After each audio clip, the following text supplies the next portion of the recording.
8 months pregnant. As the new year began, I'd finally entered a stable stage of my pregnancy. I can't even remember how many times I wanted to give up. After experiencing multiple miscarriages and stillbirths, and being diagnosed with a condition that would make it difficult for my child to grow up healthy, I was still able to hang in there because of my husband's unwavering support. He understood my deep desire to raise children and live in a warm, loving home. He willingly went to the hospital for tests, and after learning about my condition, he supported me wholeheartedly, taking on more work and household chores. It had been 5 years since we got married, and when we found out I was pregnant, I hugged him, overwhelmed with delight. I am Anya, and I am a mother who defied the odds. So what will we name this child? What kind of person will they be?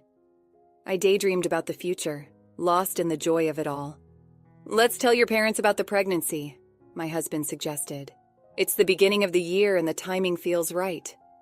I nodded, wholeheartedly agreeing. This child would be the first grandchild of both of our parents. I wanted to share the news with them face to face. So when the hustle and bustle of the New Year holidays calmed down, we went to my in-laws' house. My in-laws were overjoyed, hugging me with tears in their eyes. Only my husband's sister was absent due to work. But when I sent her a message, she was ecstatic, promising to visit soon. My mother-in-law's joy was particularly surprising. She held my hand tightly, thanking me over and over. "Thank you so much," she repeated, her voice thick with emotion. It was hard to believe this was the same woman who was usually sarcastic and had harassed me on numerous occasions. She seemed genuinely happy about my pregnancy. Seeing her like that, I couldn't help but cry. I didn't know if it was happiness or sadness or what these tears represented, but seeing her reaction brought a wave of relief. It is often said that children are a bond between parents. Maybe this child would be an opportunity for me to improve my relationship with my in-laws. With this hope blooming in my heart, I gently stroked my growing belly. On that day, my husband and I were strongly urged by my father-in-law to stay at their house. "I can't let a pregnant woman go out in this cold," he insisted. "Stay a little longer, all right? You're going to be a mother, so you have to take care of your body. Take a bath and get warm." My mother-in-law nodded in agreement, practically pushing me towards the bathroom.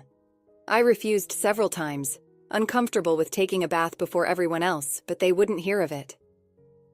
"My parents insist," my husband said with a gentle smile. "Please go and relax. I'll be fine waiting." In the end, I couldn't refuse their kindness. As I soaked in the steamy bathtub, I stroked my stomach, a sense of calm washing over me. Gently closing my eyes, memories of my marriage came flooding back. Our first meeting. My mother-in-law's fake smile as she murmured, "You look like a dumb face." When she learned I was older than her son, her jealousy surfaced. "I don't know what you're going to do with my child, but a woman like you is not suitable for my son." From then on, she was sarcastic every time I visited. She spoiled my food, was stingy with gifts, and did a lot of other things you'd only see in TV dramas. When she found out I was having trouble getting pregnant, her cruelty intensified. She called me relentlessly, telling me she felt sorry I couldn't even have a daughter, and that a barren woman should break up with her son immediately. My husband, aware of the situation, scolded her, and the situation was temporarily resolved. But her presence remained a source of immense stress. It was my husband and Yumi, his sister, who saved me from her constant attacks. They cared about me and reprimanded her for going too far. Yumi, as a woman, understood my pain. After every encounter, she would always say, "Even if it is very hard now, you will be happy. Have confidence in your choice and do your best." Her words gave me the strength to keep going. Now, even my mother-in-law seemed happy about my pregnancy. Maybe things were finally going to get better. I was lost in these pensive thoughts, enjoying the relaxing bath, when suddenly, without warning, the lights went out. "Power outage," I mumbled, peering through the frosted glass of the bathroom door. The changing area was dimly lit. Carefully, I stepped out of the bathtub, hands on the wall, holding my belly and being careful not to slip. I reached out to open the bathroom door, but before I could, I heard the sound of the sliding door opening. "Are you there?" I called out, my voice echoing in the darkness. Whoever opened the door didn't answer. I couldn't see clearly in the darkness, and a chill ran down my spine. Are you okay? I asked again, my voice louder this time. As if interrupting my voice, something ice cold came crashing down from overhead. Splash! The sound of water bouncing off the floor, the sudden shock of cold against my warm skin. Someone's hand shoved me hard off my shoulder. Instinctively, I put my hand on my belly to protect my child, leaving my head vulnerable. A dull thud echoed in the darkness as my head hit the tile floor, and then everything went black. The next time I woke up, I was in a hospital bed. Covered in casts and bandages, dressed in a hospital gown, I gently looked down at my stomach. It was flat. "The baby," I whispered, fear gripping my heart.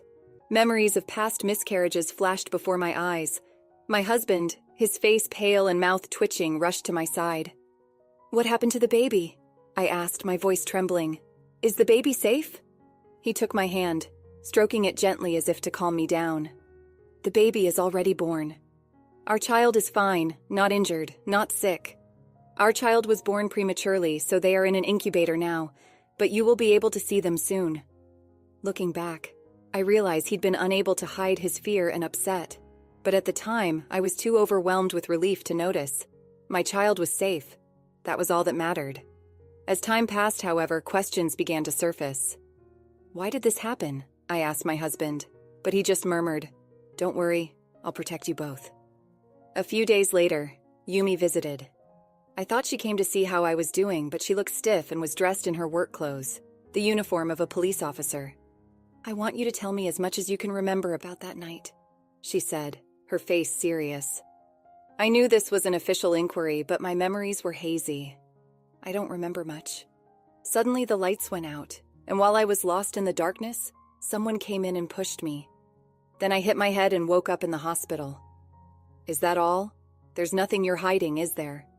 "No," I insisted. "I told you everything." She frowned, her brow furrowed as she finished taking notes. "I'll come back to talk to you later," she said, walking out of the room. Almost at the same time, my husband entered. "There was a police officer here? What was that about?" He didn't seem to realize it was Yumi who had just left. I explained that I had told her everything I remembered about that night. As he listened, his face turned white, his hands shaking and his forehead breaking out in a cold sweat. "Hey, what's wrong? Are you okay?" I asked, concerned by his sudden change. He paced around the hospital room, his agitation growing with every step. Finally, he stopped, took a deep breath, and looked me straight in the eye. "I'm going to take care of you, no matter what. We'll be fine." His words seemed directed more at himself than at me. A few days later, my father-in-law came to visit, his face etched with worry. Before I had a chance to greet him, he dropped to his knees, bowing deeply. "Please don't report it to the police," he pleaded. "Huh? What's that you came here to say?" My husband was furious, his voice booming with anger. My father-in-law ignored him, continuing to bow his head to me. "I'll pay you alimony, whatever you want. Please, no charges. You wouldn't press charges against someone who meant no harm, would you?" "What do you mean, the police? Why are we even talking about this?" I was completely lost. My husband, his expression pained, explained what had happened. My mother-in-law wasn't happy about my pregnancy. She hated me even more for carrying her grandchild. She wanted us to divorce, and she had asked her sister for advice on how to make it happen. Yumi, caught in the middle, had suggested a cruel plan. "Why don't you cool her body down?" She even offered to help. My mother-in-law, with her sister's cooperation, had tricked me into taking a bath, intending to cause a miscarriage. She had turned off the bathroom light, and while my eyes were still adjusting to the darkness, she poured a bucket of ice water over me. When she saw me pass out, she came up with another idea. If I had accidentally fallen, the responsibility wouldn't fall on her. She could shift the blame to me. She thought that if she forced me to divorce my husband, I wouldn't even be able to demand compensation because I had killed my child. I was speechless. I couldn't believe my mother-in-law was capable of such a thing. The realization that she harbored murderous intent towards me and her grandchild sent a chill down my spine.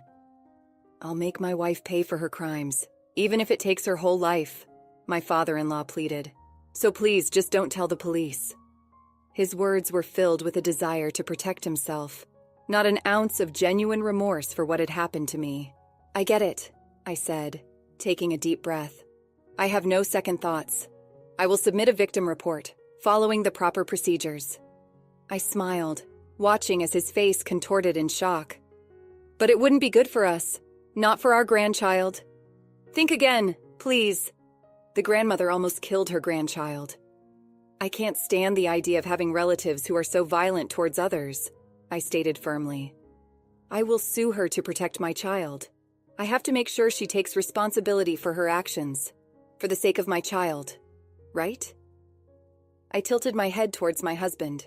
He nodded vigorously. You asked me to see her because you wanted to apologize. But after all this, you care more about yourself than her. I feel sorry for our child having such a cruel grandfather. You will not be involved with my family from now on. Just keep that in mind. Are you going to abandon your parents? My father-in-law was making a fuss, his eyes bloodshot. But my husband's next words silenced him. I've become a parent. I must protect my child. He jumped up and walked out of the room, leaving his father kneeling on the floor.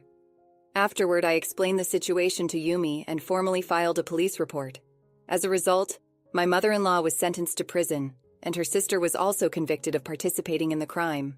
My father-in-law was declared persona non grata by my husband and distanced from us. Yumi, who knew the truth, spread the story at her workplace, making her brother's life a living hell. He lost his friends and his family, and now lives a lonely life, ostracized for his actions. I was safely discharged from the hospital and was able to return home with my child to my husband's waiting arms. I'm going to protect you both for the rest of my life, he said, bowing his head, because that's the only way I can make amends. My husband is working hard to be a good father and a reliable and loving presence in our lives. I never thought I'd be involved in something like this, but it's in the past now. He wasn't responsible for his mother's actions. From now on, my husband and I will do our best to support our child's growth, creating a safe and loving home for our family. Let's conclude the story shortly. Despite the trauma and betrayal, I found strength in my love for my child and the unwavering support of my husband. We built a happy life together, focused on our little family. The pain of the past faded, replaced by the joy of watching our child grow. Though the scars remained, they served as a reminder of the strength I found within myself, the power of love, and the importance of protecting those most precious to me. The experience taught me that family isn't always about blood ties, but about the people who stand by you, who love and cherish you unconditionally. And in the end, that's all that truly matters. After experiencing the full journey of our story, we'd love to hear your thoughts. How did the story resonate with you? Don't forget to like, subscribe, and stay blessed. Thank you for watching, and see you in the next story.